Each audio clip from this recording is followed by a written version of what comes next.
ವಿಜಯಪುರನಲ್ಲಿ ಭಾರತೀಯ ಜನತಾ ಪಕ್ಷ ಮುಖಂಡರು ಆಡಳಿತಾರೂಢ ಕಾಂಗ್ರೆಸ್ ಸರ್ಕಾರದ ವಿರುದ್ಧ ತೀವ್ರ ವಾಗ್ದಾಳಿ ನಡೆಸಿದರು.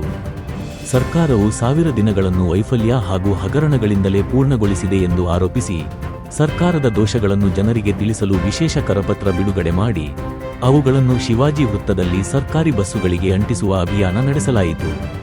ಅಭಿಯಾನಕ್ಕೆ ಚಾಲನೆ ನೀಡಿದ ಮಾಜಿ ಸಚಿವ ಅಪ್ಪಾಸಾಹೇಬ ಪಟ್ಟಣಶೆಟ್ಟಿ ಮಾತನಾಡಿ, ರಾಜ್ಯ ಸರ್ಕಾರ ಖಾಲಿ ಉದ್ಯೋಗಗಳನ್ನು ಭರ್ತಿ ಮಾಡದೆ ಯೋಜನೆಗಳ ಹಣವನ್ನು ಗ್ಯಾರಂಟಿಗಳಿಗೆ ಬಳಸಿ ಕರ್ನಾಟಕವನ್ನು ಸಾಲದ ಹೊರೆಗೆ ತಳ್ಳಿದೆ ಎಂದು ಆರೋಪಿಸಿದರು. ಅಭಿವೃದ್ಧಿ ಕಾರ್ಯಗಳು ಸ್ಥಗಿತಗೊಂಡಿದ್ದು, ಸಂಬಳಕ್ಕೂ ಹಣದ ಕೊರತೆ ಉಂಟಾಗಿದೆ ಎಂದರು. ನಗರ ಮಂಡಳ ಅಧ್ಯಕ್ಷ ಸಂದೀಪ ಪಾಟೀಲ ಮಾತನಾಡಿ, ವಿಧಾನಸೌಧದಲ್ಲಿ ಪಾಕಿಸ್ತಾನ್ ಜಿಂದಾಬಾದ್ ಘೋಷಣೆ ಕೂಗಿದವರನ್ನು ರಕ್ಷಿಸಲು ಸರ್ಕಾರ ಯತ್ನಿಸುತ್ತಿದೆ ಎಂದು ಟೀಕಿಸಿದರು. ಉರ್ದು ಶಾಲೆಗಳಿಗೆ ವಿಶೇಷ ಅನುದಾನ ನೀಡಿ ಕನ್ನಡ ಶಾಲೆಗಳನ್ನು ನಿರ್ಲಕ್ಷ್ಯ ಮಾಡುತ್ತಿದೆ ಎಂಬ ಆರೋಪವನ್ನು ಅವರು ವ್ಯಕ್ತಪಡಿಸಿದರು.